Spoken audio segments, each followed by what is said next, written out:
இப்படி தொடர்ந்து செய்து கொண்டே வாங்க. அல்ஹம்துலில்லாஹ், குறுகிய நாட்களுக்குள் உங்கள் பிள்ளைகளையோ உங்கள் குடும்பத்தாரையோ பிடித்த அந்த பீடை, அந்த நோய், அந்த தர்திரம் விரைவில் குணமாவதை, விரைவில் அவர்கள் அதிலிருந்து விடுதலை பெறுவதை நீங்கள் நேச்சுரலாக அல்லாஹ்வுடைய கருணையினால் இன்ஷா அல்லாஹ் பார்ப்பீர்கள். பிஸ்மில்லாஹிர் ரஹ்மானிர் ரஹீம். கண்ணியத்திற்கும் மிகுந்த மரியாதைக்கும் உரிய அல்லாஹ்வின் நல்லடியார்களே, மனிதனுடைய உழைப்பும் அர்ப்பணமும் அவனுடைய லட்சியங்களும் தன்னை சார்ந்து இருப்பதை விட தன் குடும்பத்தை சார்ந்து இருப்பது தான் அதிகமாக இருக்கிறது. வேலையின் பலுவை கூட பாரமாக நினையாமல், அதை ஒரு துன்பமாக நினையாமல், பிள்ளைகளுடைய ஃப்யூச்சருக்காக கஷ்டப்படக்கூடிய எத்தனையோ ஆண்கள், அதே போல் தன்னுடைய வியாதியை கூட பெரிதுபடுத்தாமல் தன் பிள்ளைகளின் வியாதிகள் இப்படி இருக்கிறதே என்று அங்கலாய்க்கக்கூடிய தாய்மார்கள். சில நேரங்களில் வரக்கூடிய கமாண்டிலே என்னுடைய குழந்தைக்கு இப்படிலாம் இருக்கிறது என்று தாய்மார்கள் கண்ணீர் வடித்து அதற்குண்டான வசீஃபாவை கேட்கும்போது ரொம்பவும் மனது கஷ்டப்படுகிறது. அல்லாஹு ரப்புல் ஆலமீன் ஒன்றும் நம்மை கைவிட மாட்டான். நம்முடைய பிள்ளைகளுக்கு அருமையான ஆரோக்கியத்தை அவன் நிச்சயமாக வழங்குவான். பெருமானார் ஸல்லல்லாஹு அலைஹி வஸல்லம் அவர்களுக்கும் துன்பங்கள் ஏற்பட்டிருக்கிறது, அவர்கள் பெற்றெடுத்த மக்களுக்கும் துன்பங்கள் ஏற்பட்டிருக்கிறது. நீண்ட காலங்களாக பெருமானார் ஸல்லல்லாஹு அலைஹி வஸல்லம் அருமையான மகளார் எதிரிகளால் குத்தப்பட்ட அந்த காயத்தினால் மிகவும் அவதிப்பட்டிருக்கிறார்கள், கஷ்டப்பட்டிருக்கிறார்கள். தன் அருமை மகளுடைய அந்த நிலையை கண்டு கண்ணீர் வடித்திருக்கிறார்கள் பெருமானார் ஸல்லல்லாஹு அலைஹி வஸல்லம். அப்போ பிரியத்திற்குரியவர்களுக்கும் சில பல நேரங்களில் சோதனைகள் வருகிறது. அந்த சோதனைகளை வென்று காட்டும் முறையாது. வரக்கூடிய துன்பங்களை, அவர்களுக்கு வரக்கூடிய நோய் நொடி நோக்காடிகளை, துன்பங்களை களைந்தெறியக்கூடிய வழி யாது என்பதைத்தான் நாம் இப்போது பார்க்க போகிறோம். குர்ஆனிலே சூரா பையினா என்று ஒரு சூரா ஒன்று இருக்கிறது.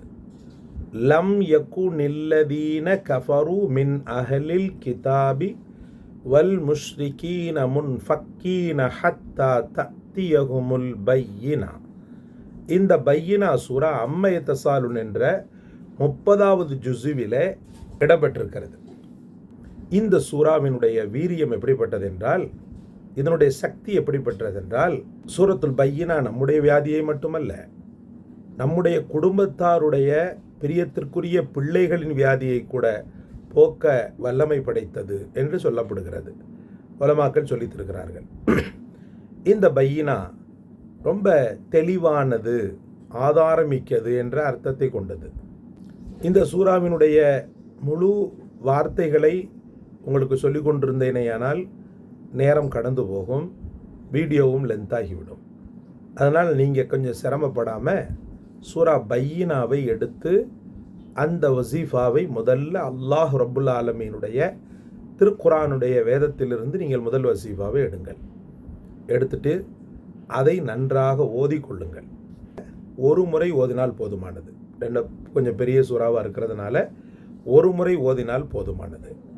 அந்த சூரா பையினாவை ஓதி முடித்து தண்ணீரில் ஊதி, முடிந்தால் பிள்ளைகள் கொஞ்சம் மெச்சூரிட்டியாக குர்ஆன் ஓதக்கூடிய பழக்கம் உள்ளவங்களாக இருந்தாங்கன்னு சொன்னால் அவங்களே இன்ஷா அல்லாஹ் ஓத சொல்லுங்கள். நான் அதனால தான் திரும்ப திரும்ப சொல்லுவேன், சம்பந்தப்பட்டவரே ஓத சொல்லுங்கள். ஏன்னா ரப்புல் ஆலமீனுடைய கருணை கஷ்டப்பட்டு அவன் மெனக்கெட்டு என்னுடைய அந்த வாசகங்களை தெரிந்து கொண்டு ஓதுகிறானே, அந்த வாசகங்களை கஷ்டப்பட்டு ஓதுறானேன்று சம்பந்தப்பட்டவர் மீது அல்லாஹ்வுடைய அருளும் அன்பும் மிகவும் அதிகப்படியாக வந்துவிடும். அப்படின்றதுனால அவங்களையே ஓத சொல்லணும். அப்படி இல்லை, ஓத முடியலை, சூழ்நிலை சரியில்லை அப்படின்ற பட்சத்தில் நீங்கள் ஓதி அவர்கள் மீது ஊதி, அதற்கு பிறகு தண்ணீரில் ஊதி என்ன செய்யணும், கொடுக்கணும். அந்த தண்ணீரை ஒரு 3 நாளைக்கு அருந்த செய்யணும். இதோடு கூடி இன்னொரு வசீஃபாவையும் உங்களுக்கு நான் தந்து விடுகிறேன். அல்லாஹ் ரப்புல் ஆலமீனுடைய அஸ்மா உல் ஹுஸ்னா என்று சொல்லக்கூடிய திருநாமங்களில் பிரதானமான திருநாமமாக இருக்கக்கூடிய யா ஹய்யு, யா அல்லாஹ், யா ஹய்யு, யா அல்லாஹ், உயிர் உள்ளவனே யா அல்லாஹ், உயிர் உள்ளவனே யா அல்லாஹ், உயிர் உள்ளவனே யா அல்லாஹ். இந்த வசீஃபாவை கிட்டத்தட்ட 1000 முறை ஓத வேண்டும். பாதிப்பு மிகவும் அதிகமாக இருந்தது என்று சொன்னால் 1000 முறை ஓதணும். கண்டிப்பாக 1000 முறை. உலமாக்கள் நமக்கு வடநாட்டில் உள்ள சில உலமாக்கள் நமக்கு சொல்லி தந்தது 1000 முறை இந்த யா ஹையு என்ற வார்த்தையை கண்டிப்பாக ஓத வேண்டும். பையினா ஒரு முறை, யா ஹையு யா ஹையு, அவ்வளோதான். யா ஹையு யா அல்லான்னு சொல்ல தேவையில்லை. அந்த உஸ்தாது சொல்லும்போது யா ஹையுன்னு தான் சொல்கிறாங்க. யா ஹையு 1000 முறை. உயிர் கொடுப்பவன், உயிர் உள்ளவன், இதை வார்த்தையை திரும்ப திரும்ப நீங்கள் உச்சாடனம் செய்யும்போது இந்த காய்ச்சல் நோய்களில் நிறைய உடலுக்கு பிரயோஜனம் தரக்கூடிய அணுக்கள் செத்து போயிடும்.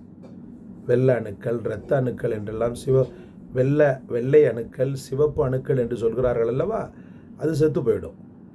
அந்த செத்து போன அணுக்களை உயிர்ப்பிக்கக்கூடிய ஆற்றல் இந்த ஹையுக்கு உண்டு.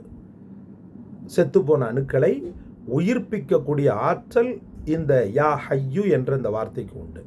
ஏன்னா படைத்தவனை நீங்கள் உயிர் கொடு, உயிர் உள்ளவனே, உயிர் உள்ளவனே, உயிர் கொடுப்பவனே என்று நீங்கள் சொல்ல சொல்ல சொல்ல அந்த செத்துப்போன செல்களை கூட புத்துணர்ச்சி பெற்றதாக மீண்டு வர செய்யக்கூடிய ஆற்றல் படைத்தது நம்மை படைத்த இறைவனுடைய அந்த திருப்பெயர்.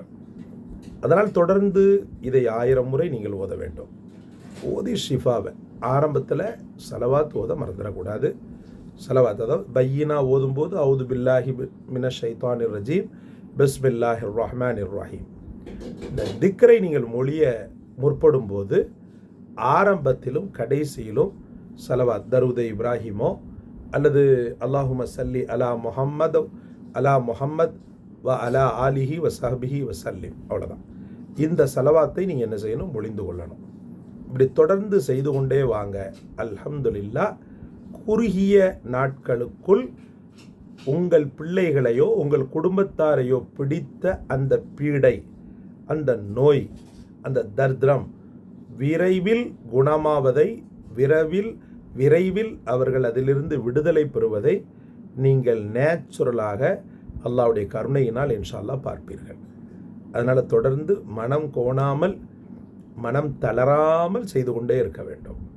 அல்லாஹ் இருக்கிறான். ரப்புல் ஆலமீன் உங்களுடைய பிள்ளைகளை, உங்கள் சம்பந்தப்பட்ட மக்களை நிச்சயமாக காப்பாற்றுவான். படைத்தவன் மீது முழுமையான சரணாகதி அடைந்து இந்த வசீஃபாக்களை செய்யுங்கள். வெற்றி நம்மதே. இந்த காணொளி உங்களுக்கு பிடித்திருந்தால் லைக் செய்யுங்கள், ஷேர் செய்யுங்கள், சப்ஸ்கிரைப் செய்யுங்கள்.